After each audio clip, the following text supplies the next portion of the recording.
Vladimir Putin rejects Trump's proposal on a one-month ceasefire in Ukraine on the ground, in the air and at sea. Donald Trump is ready to force Putin to end the war. Meanwhile, the US is getting ready to invade the Panama Canal. So how did Vladimir Putin react to Trump's proposal on Ukraine, and why does the White House decide to regain control over the Panama Canal? Vladimir Putin has said he agrees with the idea of a ceasefire in Ukraine, but questions remain about the nature of a truce, as he set out a number of tough conditions for Ukraine. Ukrainian President Volodymyr Zelensky described Putin's response to the plan as a manipulative and called for more sanctions on Russia. Speaking at a news conference in Moscow on Thursday, Putin said of the ceasefire proposal, quote, "The idea is right and we support it, but there are questions that we need to discuss. A ceasefire should lead to enduring peace and remove the root of causes of this crisis," Putin said, quote, "We need to negotiate with our American colleagues and partners. Maybe I will have to call with Donald Trump." Putin added it will be good for the Ukrainian side to achieve a 30-day ceasefire.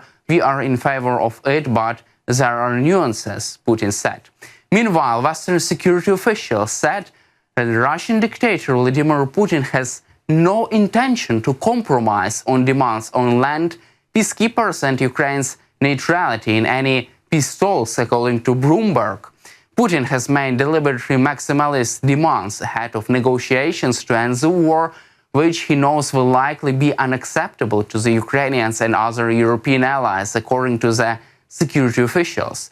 The Russian dictator is prepared to continue fighting if he doesn't get his goals. The assessment of Putin's intent casts doubt on whether he is serious about negotiating a realistic and lasting peace settlement with Ukraine. It also clashes with Trump's views shared in the White House when he told reporters he believed Putin wanted to have a peace. At the same time, according to Bloomberg, classified US intelligence reports, including one earlier this month, cast doubt on Vladimir Putin's willingness to end the war against Ukraine, assessing that the Russian dictator has not veered from his maximalist goal of dominating his Western neighbor. One of the secret assessments distributed to Trump's administration policy makers, dated on March 6, says that Putin remains determined to hold sway over Kyiv. The reports are not intended to assess Trump's high-stakes diplomacy to end the war in Ukraine and to have a ceasefire proposal that the US and Ukrainian officials agreed on this week. But they raise the question of whether White House is misreading Putin's willingness to seek peace. Some current and former US officials, according to Bloomberg, said that the Russian dictator, even if he agreed to a ceasefire, he would use it to rest and refit his troops and was likely to break the terms of the deal by creating provocation. Other officials said the reports were more cautious on what peace terms Putin might accept. But they acknowledge that there is no sign Putin has relented in his demands that Ukraine should be brought into Russia's security and economic orbit. At the same time, US President Donald Trump commented on the statement of the head of the Russian dictator Vladimir Putin regarding the 30-day ceasefire in the Russian-Ukrainian war. Trump said that Putin made a very promising statement, but it was not complete. He also says that he was ready to talk to the head of Kremlin to ensure a ceasefire. Trump says that his envoy Steve Witkoff is conducting serious negotiations in Russia. Quote, "I hope Russia will do the right thing," said the US president. As I know, Putin says that he agrees with the US proposal to stop hostilities, but this should lead to the long-term peace. Moreover, US President Trump claims that he has a leverage over Russia, but he does not want to use it yet. Trump said that he has leverage, but he does not want to talk about it.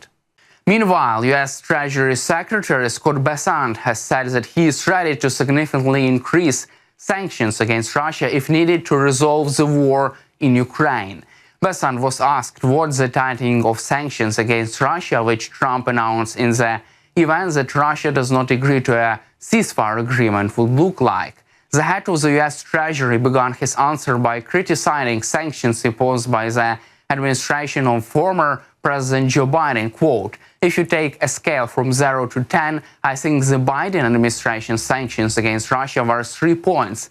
By the end of their term, they raised them to 6. I can tell you that we will raise them to 10 without hesitation." Biden emphasized that Trump warned that if necessary, he was ready to put pressure on both Kyiv and Moscow, quote, "This is all part of Trump's efforts to prepare the table for negotiations. He is ready to exert maximum pressure on both sides," the American minister said. At the same time, the US is continuing its military support for Ukraine. The US is poised to resume shipments to Ukraine of long-range bombs known as ground-launcher small-diameter bombs, GLCDBD, after they were upgraded to better counter Russian jamming. The munitions also will arrive amid reports that the Ukraine's supply of similarly ranged Army tactical missile systems ATACMS has been depleted. The bomb is made jointly by Saab, OpenSnewTap and Boeing, and was in development well before Russia's full-scale invasion of Ukraine. Meanwhile, the White House has directed that U.S. military draw up options to increase the American troop presence in Panama to achieve President Trump's goal of reclaiming the Panama Canal, according to NBC News. Trump says that to further enhance national security, his administration will be reclaiming the Panama Canal. Since then, administration officials have not said what reclaiming means. U.S. Southern Command is developing potential plans from partnering more closely with Panamanian security forces to the less likely option of U.S. troops seizing the Panama Canal by force. Whether military force is used, the officials added, depends on how much Panamanian security forces agree to partner with the United States. The Trump administration goal is to increase the U.S. military presence in Panama Canal to diminish China's influence there, particularly access to the canal, officials said. Panama and China denies that there is any interference in the canal, whose neutrality is enshrined in the Panama's constitution. Chinese officials have accused the U.S. of coercion to pressure Panamanian officials to block Chinese aid project. The officials cautious that the U.S. invasion of Panama is unlikely and would come under serious consideration only if a larger American presence in Panama does not achieve Trump's goal of reclaiming the waterway, the officials said. That's all for today. Subscribe to our YouTube channel and glory to Ukraine.